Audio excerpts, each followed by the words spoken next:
Hey guys, I'm Dave.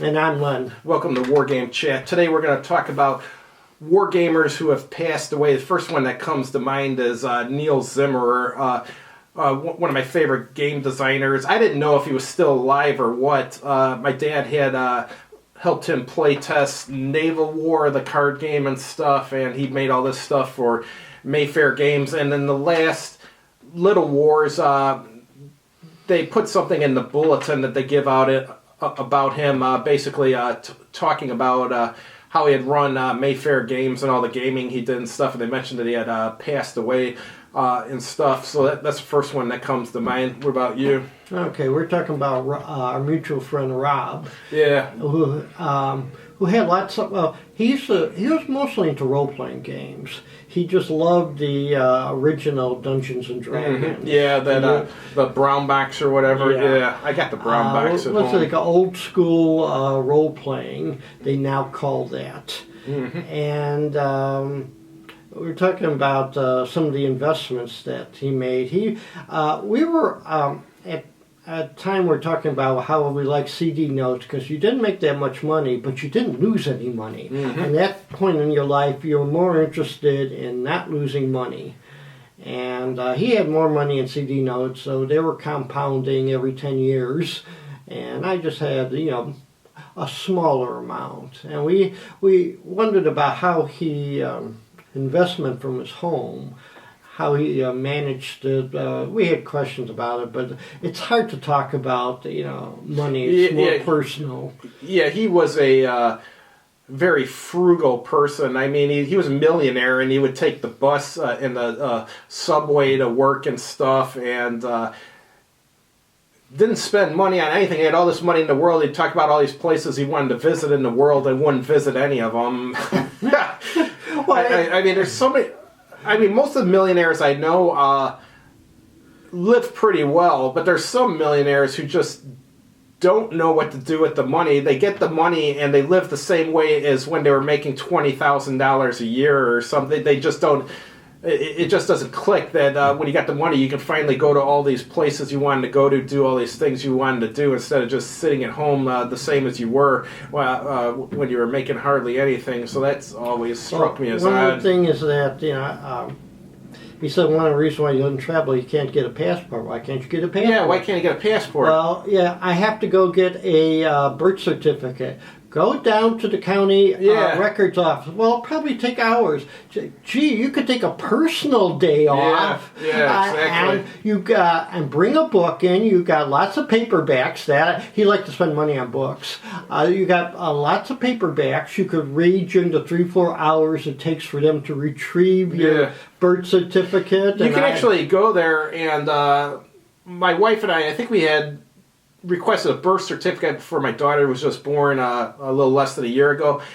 And so I went down there to the county place, and you can either sit around and wait for a half hour, or you can just order them and just pay right there, and you'll have them in like a week or two. They'll mail them to you, so it's no big deal, really. Because I told Rob, you got a secret identity? You're really Dr. Richard Kimball and Instant Blind Justice? Or that you spied for the Soviets during the Manhattan Project? Or, it's like I said, it's only 3-4 hours, and it's not like, I know some people who can't sit still, but it's like, you've got lots of books to read while you're waiting.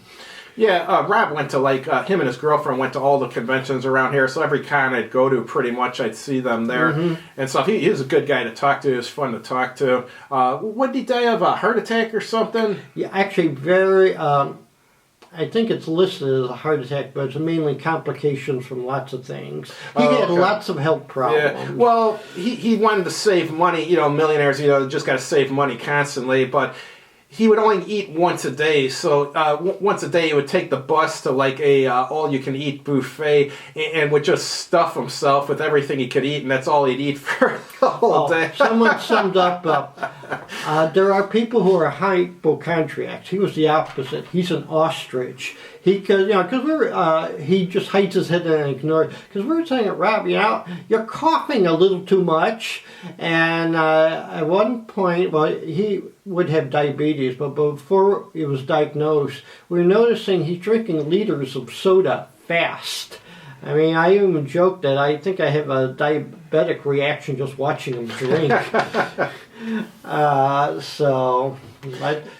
And of course, he didn't like to exercise. Yeah, once you get over the age of about 35, every year when you go to the doctor, you should have them do a sugar test or whatever they call it, where they test your sugar levels. And if you end up getting pre-diabetes, you can actually stop the diabetes from occurring if you change like your diet and stuff.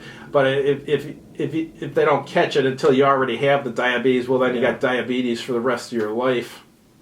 Trying to think what other people that passed on. Ed Majeski, remember Oh, him? yes. He was a cool guy. I think he died of a heart attack too. I remember at Ted's house we used to play all those old D&D board games from the 1970s, late 1970s, I think. Most of them were kind of roll and move games where you just picked up treasure and stuff along the way, but they're fun to play nevertheless. He liked those kind of games and stuff. I know he used to play Blackbeard, the Avalon Hill version with Ted. I think that was pretty much the heaviest game he played. I mean, that's got a pretty substantial rule book, so if you can figure that game out, I mean, you could probably play pretty much any game you want. Yeah, because I remember him from the Hawk Wargame Club, and we were into miniatures and all that. He had two sons who... I didn't know he had a kid. Oh, he had two of them. I think... one of them I see at the conventions every once in a while, and I think he said the other one's still into Wargame. He just doesn't come to conventions. And, I remember one is that, the one who came to conventions, actually this is kind of sad that he came to one of them like a few days after he found out he was laid off from work, so he wasn't a very happy fellow. And... But then, I think a year or two later, I saw him again, and he had a new job. But he was on while we were playing, he was on his cell phone there's some sort of conference going on while he's playing against me. And what we did is a few times says, I gotta stop and talk. Just tell me where you want your troops moved. And I tell the referee, the game master, and he'd moved his army force because I didn't want to be accused of cheating, which I tend to do too much. But anyway,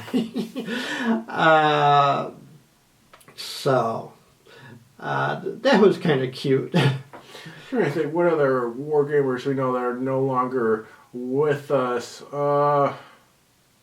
Duke, who used to go to Little Wars. He worked for, I don't know if he owned Heritage Miniatures or he worked for them. He used to do sculpting for them. A lot of the famous sculptors today actually were trained by him and stuff.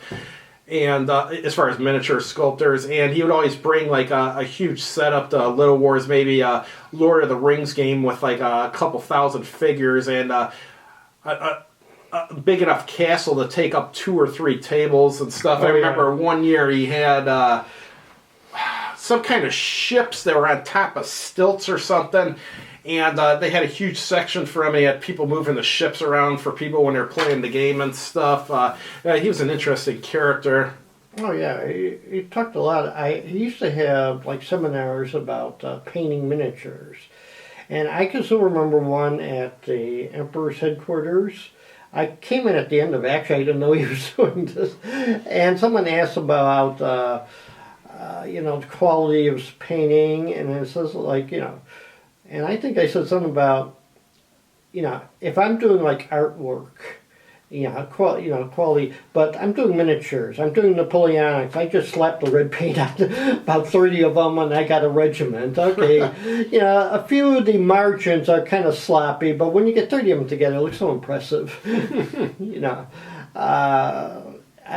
There's more to painting miniatures than doing art. You're coming to play, and also sometimes with miniatures you have to think in terms of maintenance. That sometimes paint flakes off, or things bend or break off. You got to think more of maintenance than your painting skill. I'm not the greatest painter. I'm just adequate. Another wargamer who passed away was Mike Adams. He had a huge collection of 28 millimeter ancients that were all professionally painted. I don't know, I think he sent them to England or bought them from England and paid some guy in England to paint them, and he'd ship them over here. Wonderful stuff. He and I didn't get along, though. Not many people got along with him, actually. But after he died, his wife was trying to sell all his stuff, and I thought about inquiring about it, and since I didn't get along with the guy, I was like, nah. I was like, I don't need it. You know what I mean? But I think she ended up selling the stuff to Games Plus, and they're trying to push the stuff there. But I would have bought the whole collection. I mean, he probably had like a $30,000 collection. I would have bought it all as long as I had a price where I could make a reasonable profit. But since I didn't get along with him and stuff, I didn't want to, deal with it. Oh, I got to bring you. You never met him, John Hernandez. Oh, I got some of his games that I bought from you because he wrote his name on the rule book for each game. Yeah, and of course he highlighted everything. Okay, he had a strange combination. I learned about him through another guy who's still alive, so I won't mention his name, and he liked air combat games. Then I found out he liked Napoleonic games too, because he was really interested. So it was strange. We're playing aircraft games and Napoleonics. Now the thing was, he only had time for really wargaming on the weekdays, so air combat games were perfect. You play for about 2-3 hours, and you get a good game in. Mm. I think only a few times did we try like Napoleonics, and it was rough. We had the old SBI Avalon Hill with hundreds of counters. And I remember one December we tried the Battle of Leipzig, and we had this up for weeks, and until we had to take it down because Christmas was coming, they needed the table. And the running joke was, well, during the battle, I always had the anti-Napoleon forces. Blucher was captured, so during his captivity, Napoleon forced him to write out all the Christmas cards. And Napoleon has lots of friends. And one thing actually was ironic with John was that he was a runner too. And for a couple of years I ran marathons, but it was just too much to keep up. And actually, I didn't. He told me later about, he was doing all these 10K races.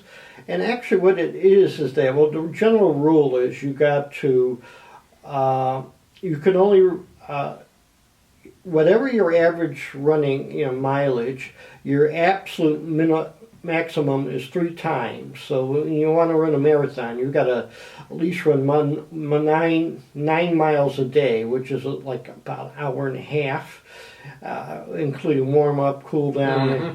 He run 10K because all you got to do is just run 2 miles and you're done. And of course, he said that a lot of it was that he wasn't the fastest runner. In fact, some of the tracks, what they did, he lived in a northern suburb where there are a lot of track meets. And so what they do is they start him early. He'd get 2 laps ahead, and then they start the rest of the field. And because actually he died of cancer because he he recovered for a while, and I think for the next 4 or 5 years he was free, but then it made a comeback. So, all right. All right, last one I can think of is, you've met Bob, haven't you? I'm sure, actually. He was more of a miniatures player, Bob Hessels. Oh, yes. You have many legends about him. Yeah, Bob Hessels. He owned 29 Roman legions, and each Roman legion had about, let's see, it would have been, just the legionnaires alone would have been over 240 figures, because he would have 9 24-man units and 1 48-man unit. So that's quite a few figures. So that meant like 264 figures per legion. He had like 29 of these. When he died, I ended up buying a bunch of his legions and stuff. But yeah, this guy had the biggest wargame collection I ever saw in my friggin' life. One thing I should mention, for the last one, actually two names, Gary Gygax and Dave Arneson. Is Dave Arneson still alive, isn't he? No. Oh, he passed away? Yeah. I didn't know that. Oh, what was hilarious with Arneson was that years before he actually died, there was a obituary about him. And actually what happened was they got him mixed up with somebody else. And he was going about, well, when I really died, they probably won't even notice. And he was talking about, like, I remember at Gen Con, he talked about how the difference between Greylord and I'm trying to think of. What do you mean, Greyhawk? Greyhawk and something else is that Arneson wanted a more flexible system that people could reinterpret it, while Gygax is more rigid. Gygax was really into the tables and everything, and Arneson was more like, okay, your arm, you chopped off the arm of the giant. Yeah, well, back then they kind of had to be more rigid on having all the tables and stuff because a lot of people.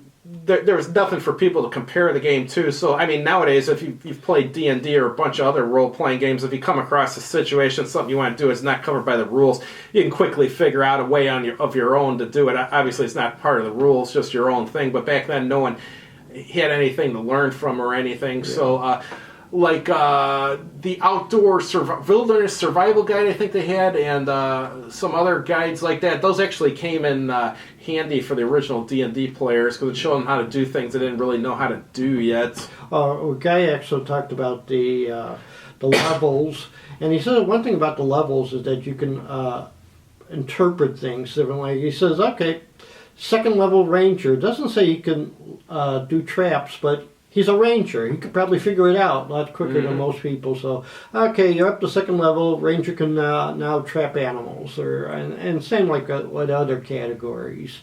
So, gotcha. Anyone else? That's it. All right, that's all we got, guys. Have a good evening.